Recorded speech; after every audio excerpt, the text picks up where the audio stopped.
Bonjour à tous et bienvenue sur la chaîne YouTube de la Pause Concours, chaîne dédiée à la préparation des oraux de concours. Aujourd'hui, je voudrais faire un petit point sur les échanges qui vont suivre votre présentation lors de l'oral de votre concours. Comme vous le savez, dans la plupart des concours, qu'il s'agisse de la fonction publique d'État, territoriale ou hospitalière, des concours de catégorie A, B ou C, principal A ou même A+, vous allez avoir un moment, un échange, un oral, dont l'intitulé est plus ou moins échange avec le jury, conversation avec le jury, quelque chose comme ça. Le cadrage des épreuves est le suivant. Vous devez commencer par une présentation de vous-même, le plus souvent une présentation de 5 à 10 minutes. J'ai eu l'occasion déjà de faire un certain nombre de vidéos là-dessus et on pourra en reparler si vous le souhaitez. Suite à votre présentation, va suivre un échange de 15, 20, 25, 30, parfois 40 minutes avec le jury. Et vous avez à peine plus de consignes que ça. Alors, en réalité, il ne faut pas croire que c'est quelque chose de complètement informel ou pas structuré ou qui irait dans tous les sens.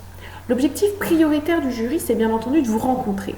Comprendre qui vous êtes, comprendre d'où vous venez, ce que vous savez faire, ce que vous pouvez faire, ce que vous voulez faire, les questions habituelles qu'on a l'habitude de travailler. C'est aussi de comprendre comment vous réfléchissez, d'arriver à comprendre, à voir, à percevoir quel professionnel vous êtes, quel professionnel vous pourriez être dans les nouvelles fonctions auxquelles vous postulez.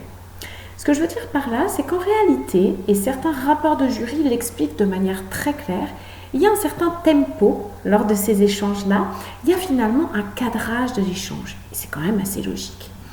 Si je devais être schématique et la plus ouverte possible pour englober la très grande majorité des concours, vous allez avoir 3 temps.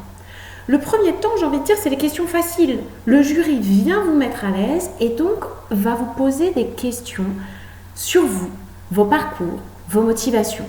Vous nous dites que vous avez une expérience en animation de réunion, concrètement. Est-ce que vous pourriez expliquer ce que vous avez fait ? Vous nous dites que vous avez des compétences en comptabilité, en gestion, en organisation, ce que vous voulez. Concrètement, qu'est-ce que vous mettez derrière ? Vous avez travaillé dans telle administration, dans telle structure d'emploi. Quelles étaient vos missions précises ? Quelles étaient vos tâches ? Qu'est-ce que vous faisiez ? Comment cette structure a évolué ?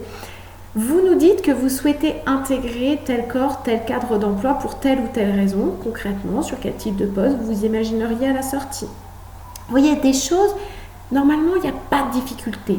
Ça part d'éléments que vous avez partagés avec le jury, soit dans votre dossier écrit, soit lors de votre présentation orale. En tout cas, l'idée, c'est vraiment de vous lancer, de vous mettre en piste, de vous mettre à l'aise pour pouvoir commencer à créer, à générer un échange avec le jury. On va être très clair, si le jury part cash sur des questions de cours ou des questions que vous estimez un peu complexes, on peut être sûr que la grande majorité des candidats vont s'effondrer et c'est fini pour tout le reste de l'oral. Donc l'objectif n'est pas là, vous l'avez vu, aujourd'hui les jurys se veulent bienveillants, ils veulent comprendre qui vous êtes et comment vous travaillez. Donc on se détend, on répond précisément à la question qui vous est posée, qui est une question, encore une fois, sur vous, vos parcours, vos motivations. Ensuite, souvent, le jury va élargir un peu. Il va monter, vous voyez. Il va monter pour voir ce que vous comprenez, ce que vous percevez, ce dont vous vous souvenez de votre environnement professionnel actuel, d'environnement de travail dans lesquels vous avez eu à mener un certain nombre de missions, de politiques publiques que vous mentionnez, d'éléments que vous mentionnez. En gros, il va prendre de la hauteur, normalement à partir d'éléments, encore une fois, que vous avez partagés avec lui, tirés de votre vie professionnel passé ou de votre parcours académique, il va monter un petit peu pour, j'ai envie de dire, un petit peu doser votre compréhension des choses, si vous avez creusé, actualisé des éléments. Dit autrement, certains appellent cette partie-là des questions de cours, certains appellent ça la connaissance, la culture générale de tout bon fonctionnaire, mais en réalité, c'est surtout quand même des réflexes, une compréhension de son environnement de travail, des enjeux derrière, des politiques publiques qui peuvent être portées, qui peuvent être menées à ce moment-là. Donc là, on fait des réponses structurées, des réponses carrées, un peu comme des petits exposés. Quelle est la question, quel est le sujet, de quoi ça parle ? 2 axes de réponse, n'allez pas vous compliquer le travail. D'un côté, on a ça, de l'autre côté, on a ça. Ça fonctionne comme ça fonctionne, ou ça pourrait fonctionner comme ça. Faites des choses binaires, ce sera vraiment beaucoup plus simple. Et le 3e temps, souvent de l'oral, il va être dédié à ce qu'on appelle les mises en situation.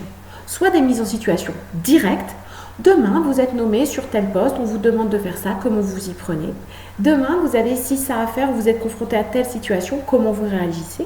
soit des mises en situation indirectes, c'est-à-dire que le jury va rebondir sur des éléments que vous-même vous venez d'évoquer, va vous dire « Oh, mais très bien, mais imaginons que dans cette situation, on vous confie à vous le soin de faire ça, quels vont être vos premiers réflexes ?»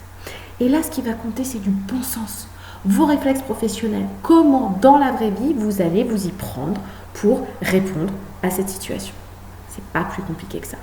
Donc on se pose, on structure, on garde toujours sa posture. Si vous voulez, j'y reviendrai dans une autre vidéo. La posture attendue pour le corps et le cadre d'emploi auquel on candidate. Et surtout, on accepte de rentrer dans l'échange avec le jury, de partager ses idées et finalement de venir vraiment discuter et rencontrer avec son jury. Cela étant dit, je vous souhaite bon courage et n'hésitez pas à me faire signe pour d'autres sujets de vidéo.